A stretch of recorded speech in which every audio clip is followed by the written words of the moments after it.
एक लड़का जिसने अपनी आंखें खोली तो वो तो हैरान ही रह गया, क्योंकि वो था अब अपनी रियल सिचुएशन में कि वो एक न्यूबॉर्न बेबी है। और वो अपने आप को देख के काफी शॉक्ड होता है, थोड़ा सा मतलब डर सा जाता है कि है मैं ये क्या मतलब क्या बन क्या गया हूँ मैं। हालांकि उसको समझ नहीं आ रहा होता है क्या चल क्या रहा है मेरे साथ। काफी चीख चीख के बोलने लग जाता है, नहीं ये क्या हो गया, कि वो तो काफी ज्यादा खिज रहा होता है ना कि यार मैं क्या बन गया और मैं क्या था पहले। अरे भाई मुझे पता है, आप सोच रहे होगे अरे यार क्या बोल रही है, क्या था क्या है। अब आगे वीडियो देखो, आपको समझ आ जाएगा, बस वीडियो पे बने रहो। लेकिन यहाँ पे वो पर्सन जो छोटा बच्चा था, वो जो भी बोल रहा था उसकी मॉम को समझ नहीं आ रहा होता, बिकॉज वो जो बोल रहा था बस उसको ही समझ आ रहा होता है।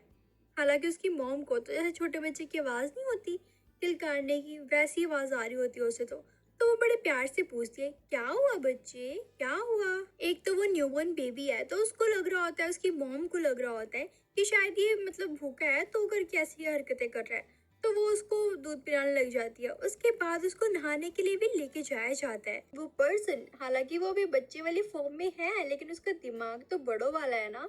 तो वो तो काफी अनकंफर्टेबल सा हो जाता, लाइक मतलब उसे काफी अजीब सा लग रहा होता है। लेकिन उसके बाद उसको नहलाने के लिए भी लेके जाया जाता है। उसका तो मुंह बना होता है मतलब गुस्से वाला, की उसका फेस तो काफी अजीब सा बना होता है, जैसे गुस्सा नहीं होता बच्चा, सेम वैसे ही उसको लग रहा होता है कि शायद ये सब कुछ टाइम ट्रेवल की वजह से हुआ है, क्योंकि उसको अपनी पिछली लाइफ का सिर्फ धुंधला धुंधला कुछ याद है, कुछ फाइटिंग सीन्स और एक गॉडेस लड़की थी वो याद है। मतलब प्रॉपर तो कुछ भी नहीं याद, बट थोड़ा बहुत याद है उसे। उसके बाद हम देखते हैं यहाँ पर उसकी मदर को। वो तो अपने बेटे को काफी लाड प्यार करती है यार, हर एक माँ अपने बच्चे को प्यार करती ही है। तो सेम वो भी अपने बच्चे को काफी लाड प्यार कर रही होती है। ऐसे ही सब कुछ चलता रहता है, कंटिन्यूअसली चलता रहता है, कम से कम 5-6 साल तक तो चलता रहता है। लेकिन यहाँ पे ज्यादा कुछ चेंजेस नहीं आए होते, बिकॉज वो तो अभी भी छोटे बच्चों की तरह दूध पीता है, खेलता है और सोता रहता है। और उसकी मॉम अभी भी इतनी केयरिंग है। वैसे एक बात तो है, माँ कभी भी अपना ना मतलब प्यार अपने बच्चे के लिए कम होने ही नहीं देती। चाहे वो छोटा हो या बड़ा हो, वो सेम ही प्यार रखती है। तो मतलब 5 साल बीत चुके थे, लेकिन फिर भी उसकी मदर का प्यार उसके लिए सेम वैसा ही था। जैसा छोटे होते उसकी मॉम उसको प्यार करती थी, सेम वैसे ही वो धीरे धीरे करके अपनी मॉम को प्यार करने लग गया था। कभी कभी उसके माइंड में आता था कि 5-6 साल तो हो ही चुके हैं, लेकिन मेरी मॉम का प्यार मेरे लिए कभी भी खत्म नहीं होगा, और ना ही हुआ है। और जिसको ये सब कुछ मिल रहा हो तो कौन ही कहीं जाने का सोचेगा। और तो और जहाँ पे ये लोग रहते हैं ना, यहाँ पे आस-पास तो कोई होता ही नहीं है, दूर-दूर तक। जैसे जंगल के बीच में कोई घर है, ऐसा घर होता है। मतलब कोई जानता ही नहीं है कि यहाँ पे कोई घर होगा भी कि नहीं होगा। और तो और ना यहाँ पे इंटरनेट होता है, ना फ़ोन होता है, कोई भी नेटवर्क चीज़ नहीं होती है। भाई आज के जनरेशन के पर्सन्स ना तो बिना नेट के रह ही नहीं सकते। मतलब एक दिन नेट अगर ऑफ हो जाए ना, तो ऐसे लगता है जैसे पता नहीं कितना बड़ा दिन हो गया है। यार मैं बताती हूँ, पता है एक दिन ना हमारा वाईफ़ाई ऑफ हो गया था, मतलब कोई प्रॉब्लम आ गई थी, तो बंद हो गया था। तो पूरा दिन बहुत मुश्किल से निकला। मुझे पता है मैंने कैसे हैंडल किया। आपके साथ भी ये प्रॉब्लम आती होगी ना? सभी के साथ कभी ना कभी तो आती ज़रूर है।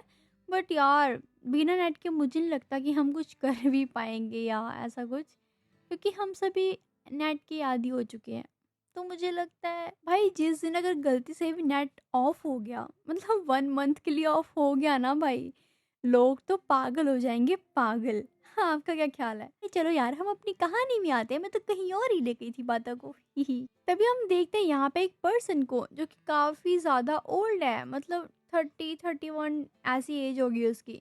तो वो हमेशा उनके घर के आस-पास ही मंडराता रहता था, जिसका नाम है शियाओई। वो यहाँ पे आता है और उसकी मॉम को, जो उस लड़के की मॉम होती है, उसको कहता है, "मेरे पास एक फिश है, क्या तुम उसे लेना चाहोगी?" लेकिन यहाँ पे उसकी मॉम कहती है, "हाँ, हाँ, क्यों नहीं?" लेकिन यहाँ पे वो जो लड़का होता है, उसको वो बिल्कुल भी अच्छा नहीं लग रहा होता, उसकी नज़र नहीं अच्छी लग रही होती। क्योंकि वो तो यार उसका माइंड तो मतलब बड़ों वाला है ना, हालाँकि है वो छोटा। तो यहाँ पे ना वो मतलब ड्रामा ही करता है। तुम्हें पता ही है यार, मॉम के आगे ड्रामे करो, रो-धो, जो नहीं चाहिए होता वो मिल ही जाता है। तो यहाँ पे वो सोचता है क्यों ना इस अंकल को भगाया जाए। तो वो खुरापाती अपने दिमाग से स्टार्ट हो जाता है रोना, मतलब कंटिन्यूअसली रोने लग जाता है। उसकी मॉम पूछती है, "क्या हुआ बेटी, क्या हुआ?" तो बताता है, ये अंकल वो बहुत डरावने, इनको इनको यहाँ से भेज दो, प्लीज़ भेज दो।" तो यहाँ पे उसकी मॉम उस पर्सन से बोलती हैं, "देखो आप तो काफ़ी नेक इंसान लग रहे हो, लेकिन हम नहीं चाहते कि आपसे कुछ हम एक्सेप्ट करें। तो थैंक यू सो मच, आपने हमारी हेल्प करने का सोचा, लेकिन हम एक्सेप्ट नहीं कर सकते, तो आप जा सकते हो यहाँ से। ये बात सुनते ही उस पर्सन की तो आंखें देखने वाली होती, काफ़ी रेड हो जाती है और उसका फेस एकदम गुस्से वाला हो जाता है। इसका मतलब तो साफ है कि वो जाना नहीं चाहता था। मतलब ये जो पर्सन है वो उसकी मॉम को लाइक करता है। हाँ हाँ, मुझे भी ऐसे ही लग रहा है। तो आगे देखते हैं क्या होता है। उसके बाद हम देखते हैं यहाँ पे वो जो पर्सन था वो अपनी शराब वगैरह पी के एकदम नशेड़ी हालत में उसके घर के अंदर जाने लग जाता है और कहता है, मैं उसे इतने टाइम से लाइक करता हूँ, लेकिन तुम हमेशा मेरे सामने आ जाते हो, लेकिन आज मैं तुम्हें नहीं छोड़ूंगा, तुम्हें खत्म कर दूंगा और मैं उसके साथ रहूंगा। मतलब भाई इसका तो मतलब साफ ही है कि वो उस पर्सन को यानी कि उस छोटे से बच्चे को यहाँ से हटाना चाहता है, बिकॉज वो उसके पूरे की पूरे बनाए हुए प्लान के बीच में आ रहा है। तो देखते हैं आगे क्या होता है। उसी के कुछ ही देर बाद भाई हम देखते हैं यहाँ पे उस बच्चे को इसने तो हाथ बांध दिए होते हैं उसके, और ऊपर से उसे कहता है, "हाँ, अब तो तुझे बांधा ही है, अब देख तेरे साथ क्या क्या करता हूँ मैं, लेकिन पहले तेरी मॉम को तो सेट कराऊं।" लेकिन यार उस बच्चे को ना भाई बहुत गुस्सा आ रहा होता है, उसका तो भाई खून खोल रहा होता है। वो सोचता है अगर मैं अपनी असली वाली पर्सनैलिटी में होता ना, फिर मैं तुझे बताता कि मैं क्या चीज़ हूँ। तूने तो मुझे बच्चा ही समझ के रखा है। मतलब अंदर से वो भी मतलब पूरा भरा होता है कि मैं बस खुल जाऊं फिर उसको बताऊं क्या होगा। वो यही सब कुछ सोच ही रहा होता है, लेकिन वो जो शराबी इंसान था वो पर्सन, उसके मुंह पे इतनी जोर से एक लक्कड़ का बैट पड़ता है। भाई वो बैट किसने मारा? और कौन हो सकता है? उसकी मॉम जो कि उठ चुकी थी, और उन्होंने ये सब कुछ देख लिया था, तो उन्होंने ही मारा था ये बैट उसके मुंह पे। और उस पर्सन के मुंह से तो खून निकलने लग जाता है। यहाँ पे उसकी माँ बोलती है, तूने मेरे बच्चे को हाथ लगाया तो लगाया कैसे? मैं सब कुछ सह सकती हूँ, लेकिन मेरे बच्चे के साथ कोई कुछ गलत करे, हाँ, बिल्कुल नहीं सह सकती। अब देख तू मैं तेरा क्या हाल करती हूँ, तेरी तो चटनी बना दूंगी मैं। हालांकि वो बच्चा उसका बोलता है, मोमा भाग जाओ यहाँ से। लेकिन यहाँ पे उसकी मॉम को तो काफी गुस्सा आया होता है यार कि उसने मेरे बच्चे को छुआ, तो छुआ कैसे? तो आगे देखते हैं गाइस क्या होता है। लेकिन यहाँ पे वो शराबी पर्सन यार वो तो यहाँ पे पूरा भरा पड़ा होता है। वो तो काफी गुस्से में भी होता है और उसकी मॉम से बोलता है, अब तो सब कुछ पता लग ही चुका है ना तेरे बेटे को भी, तो क्यों ना तू मेरी हो जाए। लेकिन वो कहती है, नहीं, मुझे ये सब कुछ में बिल्कुल भी इंटरेस्ट नहीं है, तो तुम यहाँ से चले जाओ, नहीं तो मैं तुम्हें जान से मार दूंगी। लेकिन वो पर्सन कहता है, मैंने तुम्हारा बहुत वेट किया है, तो प्लीज़ तुम मेरी बात मान लो, मैंने बहुत कुछ सहा है तुम्हारे लिए, प्लीज़। मतलब वो रिक्वेस्ट वगैरह कर रहा होता है, लेकिन उसकी मॉम नहीं मानती हैं। दूसरी तरफ हम देखते हैं उसके बेटे को जिसने अपनी रस्सियों को खोल लिया होता है और उसके हाथ में चाकू होती है। तो अब क्या लगता है गाइस आपको, क्या वो उसको मार देगा? क्या होगा आगे? तो चलो देखते हैं। उसके बाद तो वो यहाँ पे उस नशेड़ी से पर्सन को इतना पीटता है भाई। पहले तो वो उसका किक मारता है जाके, उसके बाद उसकी चाकू मतलब जो उसके पास चाकू होती है वो उसके पीछे मारता है। उसके बाद यहाँ पे मतलब काफी अच्छे से धोता है वो उसको, काफी अच्छे से मजा आ जाता है भाई जब ये सब कुछ खत्म हो जाता है। लेकिन यहाँ पे उसकी मॉम काफी रो रही होती है, काफी डर चुकी होती है।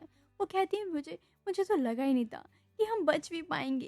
ये कितने कितने घटिया लोग हैं यार। लेकिन यहाँ पे वो अपनी मॉम को काफी मतलब प्यार से समझाता है, मॉम सब कुछ ठीक हो चुका है, आप टेंशन मत लो, मैं हूं ना आपके साथ। लेकिन कहीं ना कहीं उसकी मॉम ये भी सोच रही होती है कि यार ये तो कितना छोटा है, लेकिन इसने फिर भी उसको मारा। वो तो उससे काफी ज्यादा मतलब खुश होती है, प्राउड होती है, लेकिन कहीं ना कहीं वो थोड़ा डर भी रही होती है। उसके बाद उस पर्सन को, जो नशेड़ी सा पर्सन होता है, उसको पुलिस स्टेशन भेज दिया जाता है। वो तो भाई जेल में सड़ रहा है अब तो। अगले दिन हम देखते हैं यहाँ पे श्यावी को, जिसको बहुत ही ज्यादा तेज बुखार होता है। भाई वो अपने सोते हुए में एक अजीब सा सपना देखता है, जिसके बाद उसको सब कुछ क्लियर हो जाता है। अरे बताती हूँ। यहाँ पे वो देखता है एक गॉड लेडी को, जिसके बारे में मैंने आपको पहले बताया था ना स्टार्टिंग में, वही। यहाँ पे वो गॉड उसे बोलती है कि अगर तुम मेरी बात मानकर अलग अलग जगहों में घूमते रहोगे ना, तो मैं इस दुनिया को नष्ट करना बंद कर दूंगी। अब ये तुम्हारे ऊपर है। हमारे पास सिर्फ और सिर्फ 35 दिन है, और इसी दिनों में तुम्हें गॉड लेवल पे पहुंचना होगा। अगर तुम मेरे इस बात को नहीं मानोगे ना, तो फिर तुम्हें पता ही है मैं क्या करूंगी। इस पूरी की पूरी दुनिया को तबाह कर दूंगी, जिसमें तुम्हारे मॉम डैड भी होंगे, तुम भी होगे। तो अब तुम सोच लो तुम्हें क्या करना है। ये बात सुनकर वो तो काफी मतलब थोड़ा हकला जाता है, थोड़ा सोचता है, फिर कहता है, मेरी बात सुनो, मैं अपनी मॉम डैड के लिए ये सब कुछ तो कर ही सकता हूँ, और किसी के लिए करूँ या ना करूँ, मैं रेडी तो हूँ, लेकिन मुझे कोई स्पेशल पावर या कुछ तो दो यार, जिससे मैं थोड़ा स्पेशल फील करूँ और मैं सब कुछ अच्छे से हैंडल कर सकूँ। लेकिन यहाँ पे वो गॉड लेडी एकदम साइलेंट हो जाती है, जैसे वो उसने कुछ सुना ही नहीं, या फिर वो शॉक्ड हो गई ये बात सुनकर। तो वो कहता है, यार मैंने इतनी बड़ी चीज़ भी नहीं मांगी है, मैंने तो बस छोटी सी चीज़ मांगी है कि मुझे कोई गॉड पावर या कुछ कुछ स्पेशल तो दो यार। कुछ देर सोचने के बाद वो गॉड लेडी बोलती है, अच्छा चलो ठीक है, तो मैं तुम्हारी स्ट्रेंथ को और तुम्हारी पावर को बढ़ा देती हूँ, और साथ ही साथ तुम्हारा जो लेफ्ट हैंड है उसमें भी एक स्पेशल पावर डाल देती हूँ। मतलब कि नॉर्मल पर्सन से तुम्हारा वो वाला हैंड, लेफ्ट हैंड, काफ़ी ज़्यादा तेज़ होगा और थोड़ा चौड़ा होगा, बिकॉज उसमें थोड़ी सी स्पेशल पावर्स हैं। हाँ, एक बात का ज़रूर से ध्यान रखना, ये जो तुम्हारा लेफ्ट हैंड है ना, उस हैंड से अगर तुम कुछ भी टच करोगे, वो उन्हें समन कर सकता है, तो बिल्कुल केयरफुल रहना और थोड़ा ध्यान से। लेकिन ये सिर्फ और सिर्फ नॉन लिविंग चीज़ों में ही वर्क करेगा, ओके? तो याद रखना। के बाद उसकी नींद खुल जाती है, उसके बाद वो फील करता है, वो काफ़ी ज़्यादा मतलब रिलैक्स सा फील करता है, कूल सा फील करता है। और इवन उसको पहले वाली जो उसकी मेमोरीज होती हैं वो भी उसको याद हो जाती हैं, मतलब क्या था क्या नहीं, सब कुछ उसे याद आ जाता है। उसके बाद वो मेडिटेशन पोज में बैठ जाता है और अपनी सारी की सारी एनर्जी को फील करने लग जाता है कि वो क्या कर सकता है क्या नहीं कर सकता, सब कुछ ऑब्जर्व करता है। उसके बाद वो अपनी पावर्स का यूज़ करके कुछ ना कुछ ट्राई करता है, लाइक उसने बोला था कि नॉन लिविंग चीज़ों में मतलब वो ट्राई कर सकता है। तो यहाँ पे वो फ्लावर पॉट होता है और वो नाइफ होती है, उसको लेके वो थोड़ा एक्सपेरिमेंट से करता है। और इवन उसको तो अब ये भी पता लग रहा होता है कि उसकी मॉम उसके रूम की तरफ आ रही हैं। मतलब पहले उसको पता लग रहा होता है सब कुछ। मतलब ये पावर काम कर रही है। वो काफ़ी खुश होता है। 2-3 सेकंड में उसकी मॉम उसके रूम में आ जाती हैं। हालाँकि तुम्हें पता ही है कि वो बीमार था, उसको फ़ीवर था, तो उसकी मॉम उसके लिए काढ़ा वगैरह लेके आई होती है उसको पिलाने के लिए। उसके बाद कुछ दिन बाद हम देखते हैं यहाँ पे उसकी मॉम उससे बोलती हैं कि यार तुम तो 5 साल की हो चुके हो, तो अब तुम्हें स्कूल भेजना चाहिए। लेकिन यहाँ पे वो कहते हैं, नहीं मॉम मुझे स्कूल नहीं जाना, नहीं नहीं मुझे स्कूल नहीं जाना प्लीज़। यार सभी छोटे बच्चे ऐसे ही करते हैं। उनको स्कूल के नाम से तो पता नहीं क्या ही डर होता है, लेकिन बड़े होते होते पता चलता है यार स्कूल की लाइफ सबसे बेस्ट लाइफ होती है। यार तुम लोग ना मुझे अपनी एक बेस्ट मेमोरी स्कूल टाइम की ज़रूर से यार कमेंट में शेयर करना। तभी यहाँ पे वो अपनी मॉम को बोलता है, मतलब फुसलाता है, ब्लैकमेल करता है। वो कहता है, मॉम अगर अगर मैं ही चला गया तो आपका ध्यान कौन रखेगा, आपकी केयर कौन करेगा, आपको कौन बचाएगा दुश्मनों से? आप मुझे मत दूर करो ना अपने साथ रखो ना प्लीज़। मुझे स्कूल नहीं जाना और मत भेजो। लेकिन उसकी मॉम कहती है, शांत हो जाओ, मैंने कहा ना तुम्हें स्कूल जाना होगा। अगर तुम स्टडी नहीं करोगे तो आगे कैसे बढ़ोगे? तो तुम्हें स्कूल जाना होगा मतलब जाना होगा। अंडरस्टैंड? तो गाइस आपको क्या लगता है कि वो स्कूल जाएगा और वो अपनी आगे पावर्स का कैसे यूज़ करने वाला है? क्या लगता है आपको? और अपने थोड़े से थॉट्स वगैरह मुझे कमेंट में शेयर करो एंड मुझे बताओ यार। ज़रूर से कमेंट करना एंड मेरे चैनल को सब्सक्राइब कर देना। अगर आपको वीडियो अच्छी लगी हो तो हाई पे भी क्लिक कर देना यार।